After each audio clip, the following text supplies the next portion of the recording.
Bom dia, meus queridos, que Deus abençoe. Bom dia, irmãos, bom dia, amigos e todos aqueles que ouvem diariamente as nossas mensagens.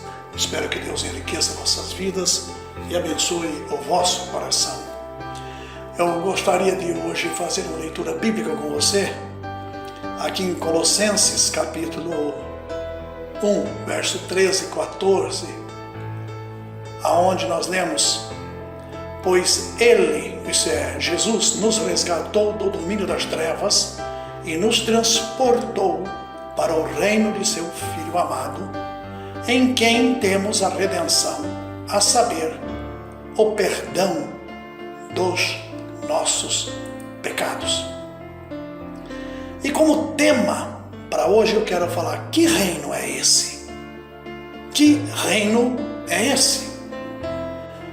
Vivemos, na verdade, conforme diz o texto, conforme ele expressa com tanta clareza, pois ele nos resgatou do domínio das trevas e nos transportou para o reino do seu Filho amado, em quem temos a redenção dos nossos pecados. Nós encontramos aqui, na verdade, um esclarecimento claro a respeito da grande e gloriosa obra de Jesus Cristo.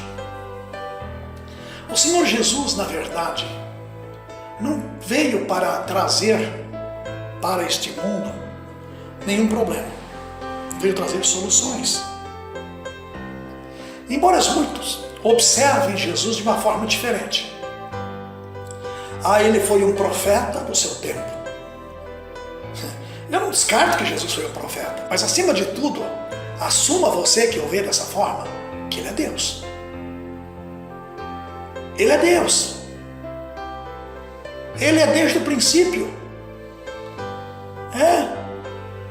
Do princípio era o verbo estava com Deus e o verbo era Deus. Vamos ser claros, vamos entender isso. Cristo é Deus. Fez parte da criação.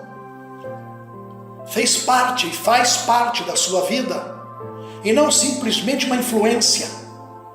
Não, ele não é uma influência, ele é um ser vivo, claro, presente, atuante, que age em prol da humanidade, em prol das pessoas que ele ama e por quem ele é amado. Ele deu a vida por mim, por você. Por isso teríamos que pensar, você como evangélico corrupto que é, que não respeita a Deus e nem a igreja que você frequenta, apenas é uma figura plastificada de cristão que procura dizer que é um crente. O maior crente que eu conheço até hoje, vou ser claro para você, chama-se Diabo. Ele é o maior crente. Ele é tão crente que ele estremece, disse Tiago. Ele é tremendo. Ele faz tudo o que se pode imaginar de bom e maravilhoso. Por isso já criaram até a igreja de Satanás. Meu querido, corrupção, falsidade, mentira, parcialidade, desvio de dinheiro, tráfico de influência, improbidade, administrativa são características presentes nos governos dos vários países, governos humanos e falhos. Eu não vou dizer assim que todos os governos do mundo são falhos, mas eu quero dizer para você que a maioria dos governos do mundo são corruptos e falhos. Eles não têm responsabilidades com a humanidade, têm responsabilidade com eles, com seus direitos, com seus quereres, com as suas vontades, com as suas concupiscências. Ouvimos esses termos nos noticiários, ficamos chocados, indignados, mas também ficamos,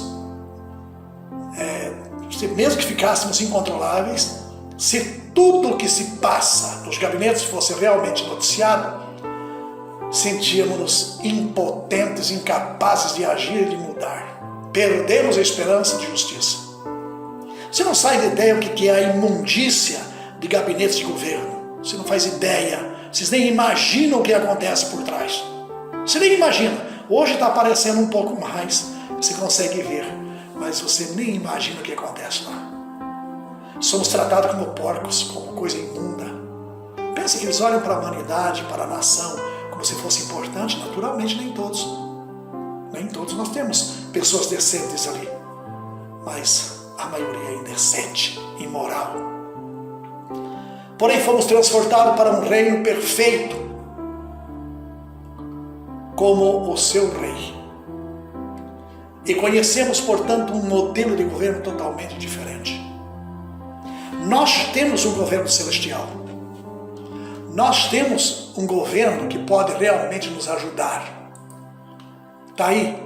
Esse governo é de Jesus, que nos resgatou do domínio das trevas e nos transportou para o reino do seu Filho amado. Ou seja, de Deus, que nos transportou para o reino do seu Filho amado.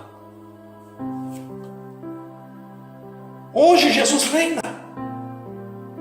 E teríamos que parar um pouquinho e pensar, Ele reina sobre a minha vida. Deixa eu viver segundo o controle do meu Jesus, para que eu não venha padecer. Quando Jesus anunciou o Evangelho, as boas novas, Ele anunciou a chegada de um novo reino, totalmente diferente dos reinos existentes naquela época e das nações da nossa época.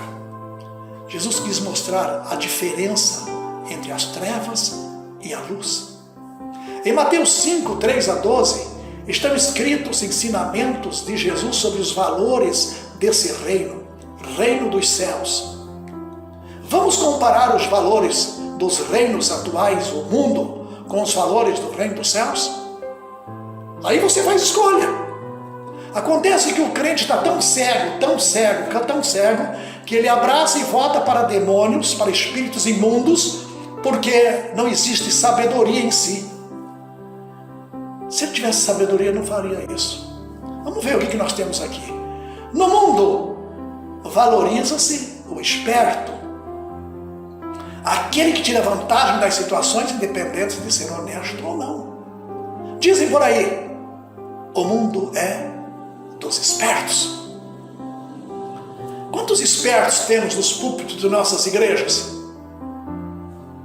Quantos espertos estão aí chamados evangélicos e cobrando indulgências? Indulgências pesadas, muito mais do que a Igreja Católica cobrava antes. O reino dos céus. A Bíblia diz, bem-aventurados os pobres de espírito, Mateus 5,3. Isto é, felizes são aqueles que não depositam suas riquezas nesse mundo, mas sim em Deus, porque Ele é a nossa justiça. No mundo os que choram são fracos. No reino dos céus, o rei consola os que choram. Mateus capítulo 5, versículo 4. No mundo os mansos são pisoteados, trapaceados. No reino dos céus, bem-aventurados os mansos, porque herdarão a terra. Mateus 5,5. No mundo os governos agem com injustiça em muitas causas, por isso lutar por justiça parece inútil. No reino dos céus, felizes são aqueles que têm fome e sede de justiça, porque é um reino justo, governado pelo justo. Mateus 5,6. No mundo os que erram com outros são assassinados, zombados, não há perdão. No reino dos céus, felizes os misericordiosos, porque eles alcançarão misericórdia. Mateus capítulo 5, versículo 7. No mundo as pessoas agem com desconfiança, dizem, fique de olho abertos. No reino dos céus, bem-aventurados os limpos de coração, porque eles verão a Deus. Mateus 5, 8. Para aí, nós precisamos parar para pensar um pouquinho. No mundo a vingança é uma forma de justiça, e dizem, um dia da caça, outro do caçador. No reino dos céus, bem-aventurados pacificadores, porque eles serão chamados filhos de Deus. Mateus capítulo 5, versículo 9. A qual reino você pertence? Quem é o seu rei de verdade? Ou por que não dizer quem é o seu Deus? Meu irmão, quem é o seu Deus? A quem você pertence? Se você conhece Jesus como rei, então suas atitudes devem ter a essência dos valores do reino dos céus. mesmo que temporariamente você ainda viva no mundo ou em um mundo diferente. Seja manso, pacificador, misericordioso, humilde de espírito, limpo de coração, tenha fome e sede de justiça, chore diante do Rei que é justo. Não será uma tarefa fácil. Você pode ser perseguido e difamado, mas Jesus prometeu que grande será o seu galardão nos céus. Mateus capítulo 5, 10 a 12. Seja a igreja de Jesus uma igreja de verdade. Pare de criar problema para a sua igreja. Pare de se levantar com suas ideias absurdas. Acorda. Note que quem está impulsionando você aí chama-se demônio, Satanás. Não torne-se filho do diabo por natureza. Não. Você já aceitou Cristo como Salvador e por que está fazendo isso? Haja com carinho, com amor. Coloque-se no seu lugar de cristão. Faça a vontade de Deus para que você seja salvo. Porque aqui no mundo só vai ter gente como você gosta. Com aflição, desespero, perturbando o vizinho, perturbando a igreja, criando problemas. E isso pode não gerar gratidão pelo sacrifício de Cristo. Tenha um bom dia e pense nisto.